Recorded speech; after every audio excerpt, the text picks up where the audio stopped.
Chapter 7, Ravi. Later, after my evening shower, Appa comes upstairs to say goodnight. I didn't even have a chance to ask how your first day of school was, Ravi. Is it true that what Parima says, that there are no other Indians in your class? I tell Appa the truth. There is one other, but he is an ABCD. What sort of fellow is he? Appa asks.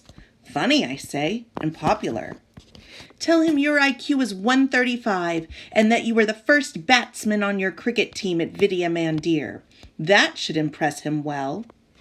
I don't need to impress him, I say. He already wants to be my friend. There's no harm in showing off a little. You were top of your class at Vidya Mandir. Does your new friend know that? I don't tell Appa that it's Mrs. Beam, not Dylan, who needs convincing. If my parents find out that she suggested I need special help with my English, they will insist on coming to school to complain. When Amma comes in next to say goodnight, she tells me, I'm making vegetable biryani in the morning for you to take for your lunch with cinnamon sticks and coconut milk, just the way you like it. Thank you, Amma, I tell her, slipping the postcard I received from Pramod a few weeks ago between the pages of Bud Not Buddy to save my place. Mrs. Beam only assigned us the first chapter, but I am liking the story very much, so I've read up to chapter 8. Don't forget to say your prayers, Raja, Amma reminds me. Then she kisses my forehead and turns out the light. My first day of school in America is over, and though it wasn't perfect, I did make a new friend. Not only that, thanks to Appa, I have an idea for how to fix things with Mrs. Beam. She told us that in the morning we will be starting with math, and that is going to change everything. Chapter 8, Joe. At 5 o'clock, Mom comes upstairs to tell me that dinner is almost ready. I made a meatloaf, she said. The recipe is from Bon Appetit, so it ought to be pretty good. My mom is a great cook, and even though I don't want to eat dinner with her, I'm so hungry now I'm actually seeing stars. The phone rings and Mom goes to answer it. I hope it isn't Dad checking in from the road.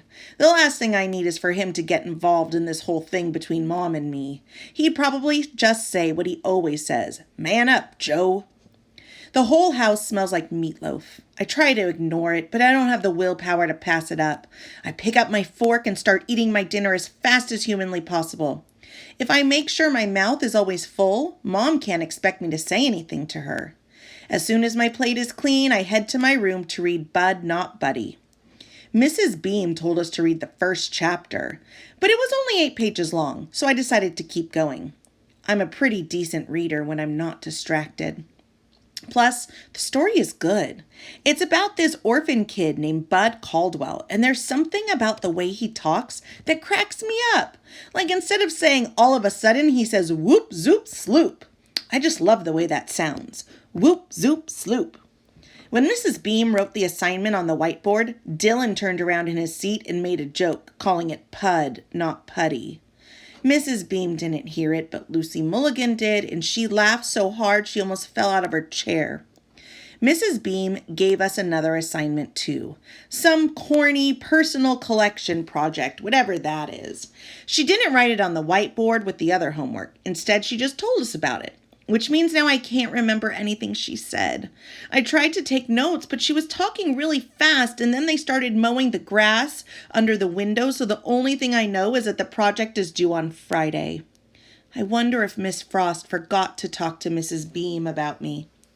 I hear my mom coming up the stairs, so I quickly stash the book under my pillow, roll over on my side, and close my eyes.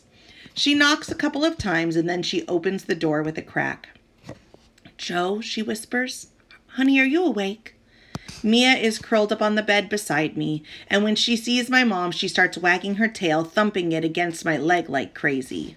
I lie there like a rock. But I guess Mom can tell I'm really not asleep. It won't happen again, Joey. No kisses. I promise. When she told me she'd applied for the job, I told her I thought it was a terrible idea. But she needed the work, and Einstein needed a lunch monitor, so who cares if the only thing I actually used to like about school is ruined now? Nobody, that's who. You won't even know I'm there, she tells me. Yeah, right, I say, then pull the pillow over my head.